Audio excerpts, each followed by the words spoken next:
India एक ऐसा देश जहाँ के लोग सिविक सेंस के प्रतीक समझे जाते हैं, एक ऐसा देश जहाँ पे लोग लड़की को लड़की समझते हैं, कोई ऑब्जेक्ट नहीं।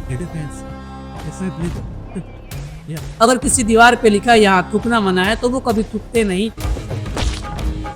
एक ऐसा देश जहाँ गली को गली समझा जाता है, पेशाब खाना नहीं, जहाँ पे लोग कभी गाली बकते नहीं। एक ऐसा देश जो हमेशा से मेहमानों का इज्जत और आदर करते आया है। एक ऐसा देश जिसने अपनी छवि छोड़ रखा है पूरी दुनिया में। वहीं हम बात करते हैं अमेरिका की और वहीं हम बात करते हैं चाइना की। मतलब इतनी खराब सिविक सेंस भैया, जहाँ वो लड़की देखते हैं उसके पीछे पीछे उसके घर पहुंच जाते हैं, जहाँ वो गली देखते हैं उसको वो गली नहीं वो पेशाब खाना समझ लेते हैं, जहाँ वो दीवार देखते हैं कि यहाँ पे थूकना मना है वो वहीं पे थूकना सही समझते हैं। मतलब जहाँ रेल की पटरी देखे वहां पे वो टॉयलेट कर देते हैं, जहाँ सड़क का किनारा देखा वहां पे वो पेशाब कर देते हैं।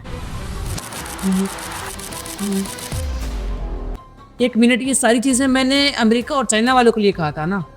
ओ भाई साहब, ये सारी चीजें इंडियन के गुण हैं।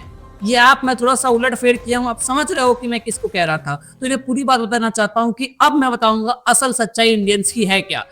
आइए देखते हैं, मजा आया। अगर वो किसी फॉरेनर लड़की को देखेंगे तो वो रेप कर देंगे, अगर किसी लड़की को देखेंगे तो भैया उसको देखते देखते उसके घर पहुंच जाएंगे। अगर वो किसी गली में जाए उनको पेशाब लगा तो वो गली को पेशाब खाना समझ लेंगे। अगर जहां पे लिखा होगा कि यार थूकना मना है तो वहीं पे वो थूकना सबसे सही समझते हैं। अगर उसको कोई विदेशी ने कुछ बोल दिया तो भैया वो उसको पलट कर धक्का दे देते हैं, उसको गाली दे देते हैं, उसको मार देते हैं। ये है हम इंडियंस की सच्चाई और ये है हमारा असल सिविक सेंस का पूरे दुनिया में हमारा इमेज। कि जो बिहार का इमेज पूरे इंडिया में बना है ना, वही चीज हमारे इंडिया की पूरे वर्ल्ड वाइड में बनी है। जैसे आप बोलोगे भैया आपने वीडियो की शुरुआत में कुछ और बोले थे, अभी कुछ और बोल रहे, भैया यही तो असल रोस्टिंग का मजा है। मूत्रालय नहीं मंत्रालय लिखा है। अब आपको दिखाते हैं कि असल में ये पूरी सच्चाई क्या है। एक बार हमारे लोग पहुंचे थे थाईलैंड और थाईलैंड में जाते हैं, होटल में रहते हैं, रात तक के रहते हैं। वो सुबह जब आते हैं तो उनका बेडशीट, उस घर का शीशा, उस घर का कंगा, उस घर का बाल्टी और एक चीज को वो पैक करके लेकर आना शुरू करते हैं। तब तक कि भैया वहाँ के स्टाफ उसको पकड़ लेते हैं। अब स्टाफ पकड़ते हैं तो मामला सिर्फ वही तक नहीं रहता है,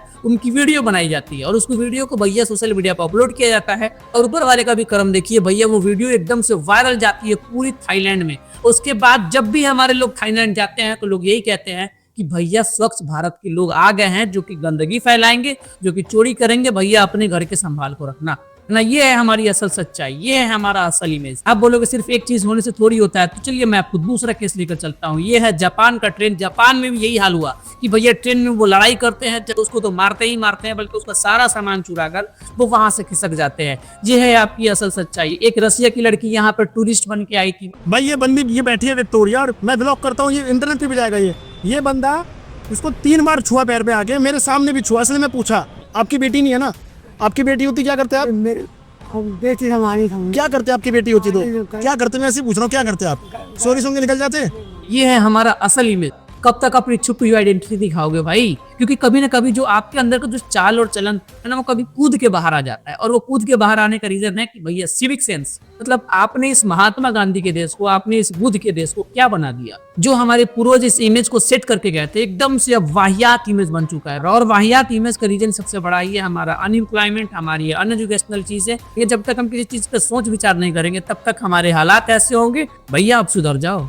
अब वो दिन भी दूर नहीं है कि भैया आपका देश सबसे बड़ा मीम्स का अड्डा बन जाएगा। कोई बाहर से आएगा, आपकी हरकतों को रिकॉर्ड करके ले जाएगा और अपने देश में भैया वो पैसे छाप रहा होगा, वो मीम्स को वायरल कर रहा होगा। आपको बच के रहना पड़ेगा, आपको समझ के रहना पड़ेगा कि भैया हमको लड़कियों के साथ कैसे रहना है। कोई लड़की को देखकर उसको हम ऑब्जेक्ट नहीं, उसको लड़की समझे, उसको माँ बहन समझे, तब जाके आपके अंदर वो इमेज आएगी और ये चीजें हमारे लिए ज्यादा परफेक्ट हो सकता है। तो अगर आप मेरे बात से सहमत हो भैया, मेरे वीडियो को लाइक जरूर करना, कमेंट्स में जरूर बताना कि हाँ शान भाई आपने ये बहुत जबरदस्त वाली बात कही है। अगर आपको लगता है तो कमेंट में जरूर बताना और मिलते हैं फिर अगले वीडियो में। लेकिन आप मेरे चैनल को सब्सक्राइब करना ना भूलो और नोटिफिकेशन बेल को ऑन करना ना भूलो। भैया फॉलो करना अगर भूल गए तो फिर से आपको मैं दोबारा फॉलो नहीं करूंगा।